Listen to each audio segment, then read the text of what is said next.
Bhagyalakshmi temple వివాదంతో Kiran సర్కార్ కు కొత్త తలనొప్పి మొదలైంది. ముఖ్యమంత్రిపై తీవ్ర స్థాయిలో విరుచుకుపడ్డ ఎంఐఎం అధ్యక్షుడు అసదుద్దీన్ ఓవైసీ కాంగ్రెస్ ప్రభుత్వానికి మద్దతు ఉపసంహరించుకుంటామన్నారు. సోమవారం జరిగే పార్టీ సమావేశంలో నిర్ణయం ప్రకటిస్తామన్నారు. हम इस बात का बड़ा सीरियस और सख्त व्यू मजलिस इत्तेहादुल मुस्लिमीन ने इसका लिया है और हमको ये फैसला करना है कि क्या हम ये कांग्रेस की हुकूमत की तायीद करेंगे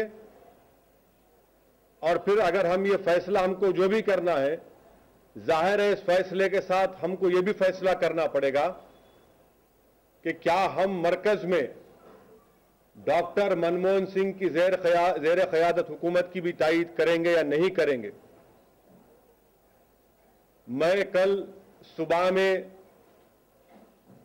11 बजे हमारी आमिला का इजलास बुलाया हूं और आमिला के इजलास में इस बात का फैसला किया जाएगा। రాష్ట్ర ప్రభుత్వం ఆర్ఎస్ఎస్ ఆదేశాలతో పనిచేస్తోందని ఆరోపించారు ఎంఐఎం నేత అసదుద్దీన్ ఓవైసీ. సంఘ్ పరివార్ ను సంతోషపెట్టేందుకు కిరణ్ కుమార్ రెడ్డి హైకోర్టు ఆదేశాలను సైతం ధిక్కరించారని మండిపడ్డారు. అరెస్ట్ చేసిన తమ నేతలను వెంటనే విడుదల చేయాలని ఓవైసీ డిమాండ్ చేశారు.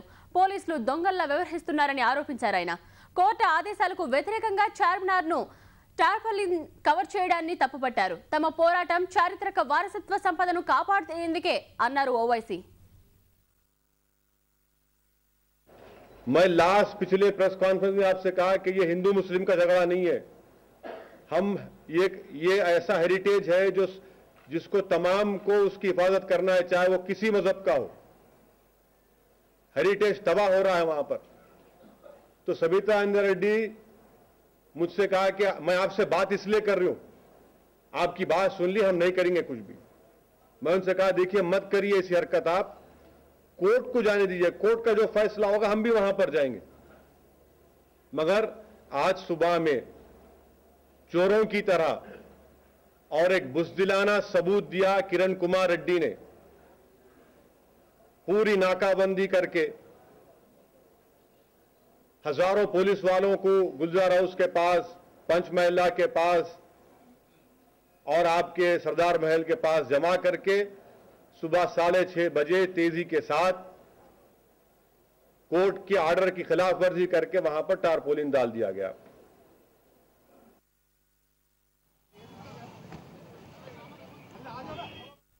దీనిపై మరింత సమాచారం మా ప్రతినిధి ఫజల్ అందిస్తారు. ఫజల్, ఎంఐఎం ఇంతటి కఠిన నిర్ణయం తీసుకోవడం వెనుక కారణాలేంటి?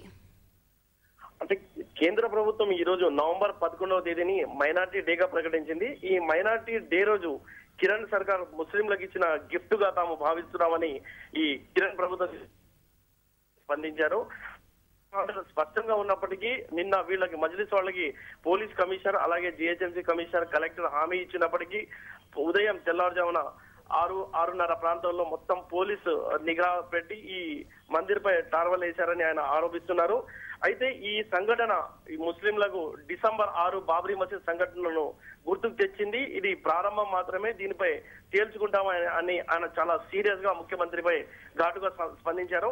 అలాగే కేంద్రంలో కూడా ఈ ఎంఐఎం పార్టీ ఎన్డీఏకు మద్దతు ఉపసంహరించాలా లేకపోతే కాంగ్రెస్ పార్టీకి మద్దతు కొనసాగించాలా అన్న అంశంపై రేపు ఎంఐఎం ఎగ్జిక్యూటివ్ కౌన్సిల్ మీటింగ్ సమావేశంలో తేలుస్తామని ఆయన చెప్తున్నారు.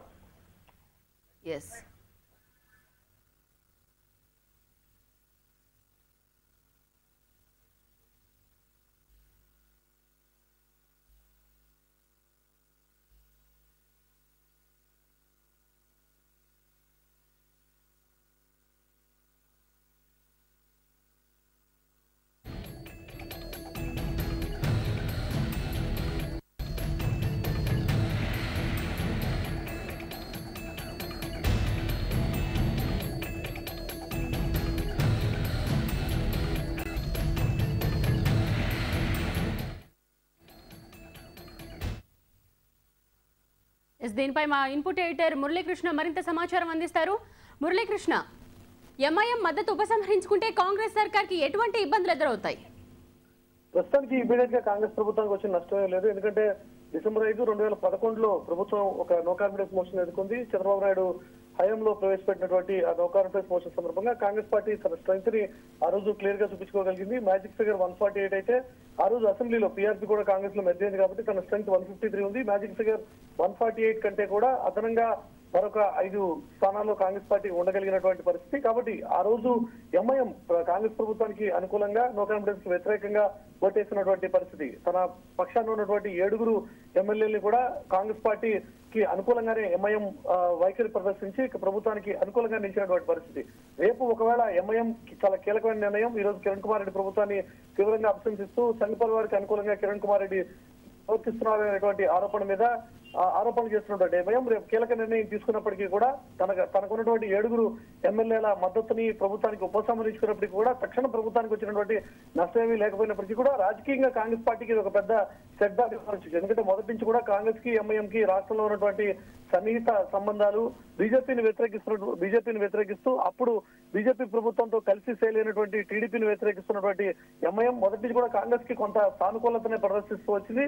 కాంగ్రెస్ తో ఆ మేరకు పొలిటికల్ గానే కొంత సాఫ్ట్ కార్నర్ ప్రదర్శిస్తూ వచ్చిన వ్యవహారం. ఇరు పక్షాలు కూడా ఆ విషయంలో కొంత సంయమనంతోనే ఇరువురు కలిసే కోఆర్డినేషన్ తోనే పనిచేస్తున్నటువంటి వ్యవహారం. ఇప్పుడు ఈ రోజు ఎంఐఎం కనుక తిరుగుబాటు చేసి కాంగ్రెస్ ప్రభుత్వానికి వ్యతిరేకంగా పనిచేసేటువంటి సందర్భంలో తనకున్నటువంటి మద్దతును కూడా ఉపసంహరించినటువంటి పరిస్థితి కనుక ఉత్పన్నం అయితే ఇమ్మీడియట్ గా ఇప్పటికిప్పుడు ప్రభుత్వానికి వచ్చే నష్టమే లేదు. కానీ రాజకీయంగా ఇది ఆ పార్టీకి పెద్ద ఇబ్బందికరమైనటువంటి పరిణామంగా మారచ్చు. రాబోయేటువంటి ఎన్నికల సందర్భంగా ఇదొక మైనారిటీలు ముఖ్యంగా ఎంఐఎం పార్టీ లీడ్ చేస్తున్నటువంటి ఎంఐఎం పార్టీ దూరం అయితే రాజకీయంగా అది కాంగ్రెస్ పార్టీకి నష్టం చేకూర్చేటువంటి అంశం అవుతుంది తప్ప ప్రభుత్వానికి ఇప్పటికిప్పుడు వచ్చినటువంటి ప్రమాదం అయితే ఉండకపోవచ్చు. రైట్. అయితే మురళి, ఈ విషయం మీద కాంగ్రెస్ ఎటువంటి ఆలోచన చేస్తోంది? అంటే రేపటిలోపు ఎంఐఎంతో ఏమైనా చర్చలు జరిపే అవకాశం ఉందంటారా? ఖచ్చితంగా ఈ విషయాన్ని కాంగ్రెస్ పార్టీ జాతీయ నాయకత్వం కూడా సీరియస్ గా పరిగణిస్తుంది. ఎందుకంటే కాంగ్రెస్ పార్టీ ఎంఐఎం విషయాల్లో మొదటి నుంచి కూడా కొంత ఇంతకుముందు చెప్పినట్టు ఇరు పక్షాల మధ్య కొంత సానుకూలత ఉంది, భావసారూప్యత ఉంది, కలిసి పనిచేయాలి అనేటువంటి ధోరణి ఉంది. ఎందుకంటే 1-2-3 అగ్రిమెంట్ అప్పుడు కూడా గత సర్కార్ హయాంలో కేంద్రంలో ఉన్నటువంటి యూపీఏ ప్రభుత్వం మన్మోహన్ సింగ్ హయాంలో ఉన్న మన్మోహన్ సింగ్ తన ప్రభుత్వం మీద కాన్ఫరెన్స్ ఓటుకి వెళ్ళినటువంటి సందర్భంలో తన ప్రభుత్వం మీద విశ్వాసాన్ని చూపించాల్సిందిగా న్యూక్లియర్ డీల్ సందర్భంలో తన ప్రభుత్వం మీద ఒక కాన్ఫరెన్స్ ఓటు మన్మోహన్ సింగ్ పెట్టుకున్నప్పుడు కూడా ఎంఐఎం క్లియర్ గా ఆ రోజు కాంగ్రెస్ పార్టీకి యూపీఏకి అనుకూలంగా నిలిచినటువంటి వ్యవహారం. కాబట్టి జాతీయ స్థాయిలో ఎంఐఎం కి కాంగ్రెస్ పార్టీకి ఉన్నటువంటి సత్సంబంధాన్ని దృష్టిలో ఉంచుకున్న తర్వాత ఇక్కడ కూడా రాష్ట్రంలో కూడా అదే రకమైనటువంటి వాతావరణం సన్నిహిత సంబంధాలు కొనసాగాలని చెప్పి కాంగ్రెస్ పార్టీ భావిస్తుంది. కాబట్టి ఈ విషయాన్ని కాంగ్రెస్ పార్టీ హైకమాండ్ కూడా చాలా సీరియస్ గానే పరిగణలో తీసుకునేటువంటి అవకాశం ఉంది. ఇప్పటికిప్పుడు మనకి ఢిల్లీ నుంచి ఇంకా సమాచారం రాలి కానీ ఢిల్లీ నాయకత్వం కూడా ఈ విషయాన్ని చాలా సీరియస్ గానే పరిగణలో తీసుకుని అవసరమైతే ఎంఐఎం తో సంప్రదింపులు జరపడానికి ఎంఐఎం తో కొంత ఇష్యూని ప్యాచప్ చేయడానికి జరిగినటువంటి నష్టాన్ని ఇరుపక్షాల మధ్య ఏర్పడినటువంటి గ్యాప్ ని తగ్గించేటువంటి ప్రయత్నం కాంగ్రెస్ పార్టీ జాతీయ స్థాయిలో కూడా చేసేటువంటి అవకాశం ఉంది. ఎందుకంటే ఎంఐఎం పార్టీ ప్రస్తుతం లీడ్ చేస్తున్నటువంటి ఎంపీ అసదుద్దీన్ ఓవైసీ కూడా సోనియా గాంధీతో అనేక సందర్భాల్లో చాలా సన్నిహితంగా వెలుగుతూ వచ్చినటువంటి పరిస్థితి. జాతీయ స్థాయిలో ఆ పార్టీతో ఉన్నటువంటి సంబంధాలు దృష్టిలో ఉంచుకుని కాంగ్రెస్ పార్టీ అగ్రనాయకత్వం కూడా కొంత రంగంలో దిగేటువంటి అవకాశం అయితే లేకపోలేదు. కాంగ్రెస్ పార్టీ నాయకత్వం ఈ విషయాన్ని సీరియస్ గానే పరిగణలో తీసుకుని ఎంఐఎంతో కొంత సమస్యని తగ్గించేటువంటి ప్రయత్నం, ఎంఐఎం ఉన్నటువంటి ఆగ్రహావేశాన్ని తగ్గించేటువంటి ప్రయత్నం కాంగ్రెస్ పార్టీ హైకమాండ్ నుంచి జరిగేటువంటి సంకేతాలు అయితే కనబడుతున్నాయి. Thank you Murali.